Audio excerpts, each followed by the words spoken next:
Bagaimana Anda mengatakan Anda ikhlas menyekolahkan anak, sementara anak itu ditempatkan di tempat yang tidak memberikan ia fasilitas untuk mengenal Allah? Itu akan dihisab.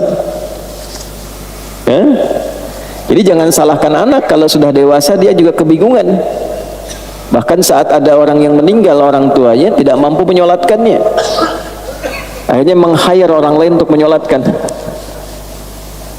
Jangan salahkan anak dulu, kalau dia tumbuh dewasa dia sulit baca Quran, coba dilihat di mana disekolahkan, apa yang dia pelajari. Jadi jangan batasi definisi ibadah itu pada yang ritual, karena implementasi dari hasil ibadah ritual itu, tanda keberhasilan ibadah ritual itu terletak kepada perilaku yang ditampilkan setelah ibadah, sifat sosialnya. Kita barusan sholat, apa keberhasilan sholat itu?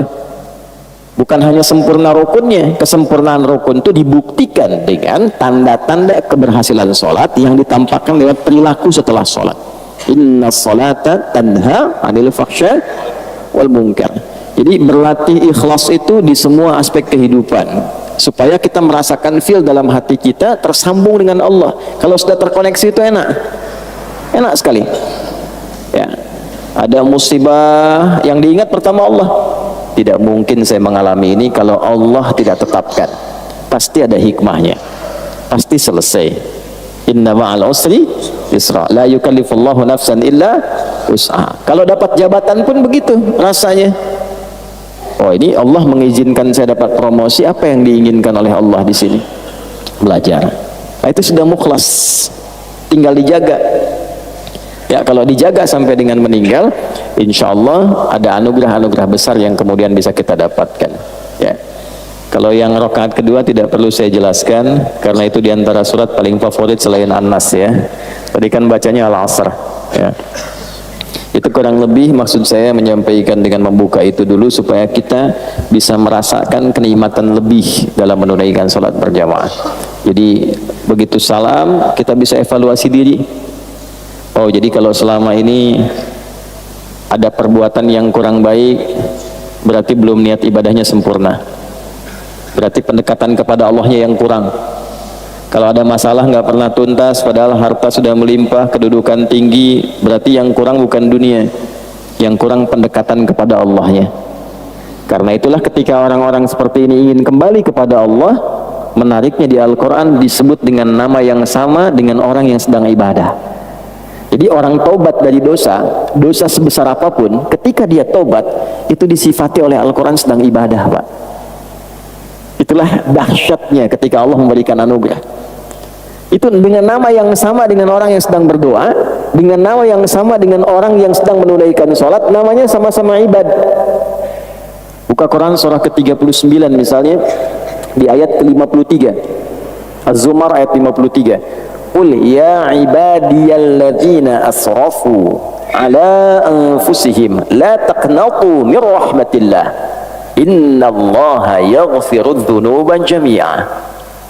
Muhammad sallallahu alaihi wasallam katakan dan viralkan pada seluruh hamba-hambaku yang merasa telah berlumur dosa pada dirinya, yang merasa telah berbuat banyak maksiat dan dosa, bahkan seakan menyimpulkan ini rasanya sulit mendapat rahmat Allah, kayaknya nggak mungkin ke surga, maka turun ayat ini dengan mengatakan la taqnatu min rahmatillah. Jangan engkau menyimpulkan demikian, jangan berputus asa dengan rahmat Allah. Innallaha, tegaskan pada hatimu, pada dirimu yang paling dalam, jangan pernah ragu. Sungguh aku tegaskan, Allah itu, kata Allah, yaghfirudz dzunuba jami'a, akan selalu membuka peluang untuk mengampuni seluruh dosa-dosa yang pernah engkau kerjakan, agar engkau menjadi lebih baik, asal engkau mau koreksi diri dan menjadi pribadi yang lebih baik di masa depan. Itu disamakan teman-teman sekalian, Bapak Ibu, namanya disamakan dengan orang yang sedang menunaikan amal soleh. Jadi bertobat dari amal salah itu disamakan dengan orang yang sedang mengerjakan amal soleh, sama-sama ibad. Kalau sedang berdoa kan disebutnya ibad juga. Semoga kita disampaikan ke Ramadan dalam keadaan yang baik ya. Ayat puasa itu kan 183 sampai 187, satu rangkaian. Di 186-nya itu ayat tentang doa. Wa idza sa'alaka ibadi anni fa inni qarib. Dirangkaikan di ayat puasa karena umumnya orang saat masuk Ramadan banyak berdoa. Ya kan? Jadi itu sifat bagi orang soleh kan, berdoa. Jadi orang yang sedang berdoa menunaikan amal soleh itu disamakan namanya dengan orang yang telah berbuat salah dan dia bertobat. Jadi tobat itu amal soleh, ada pahalanya. Seperti kita mengerjakan yang ma'ruf, meninggalkan yang mungkar pun ada pahalanya.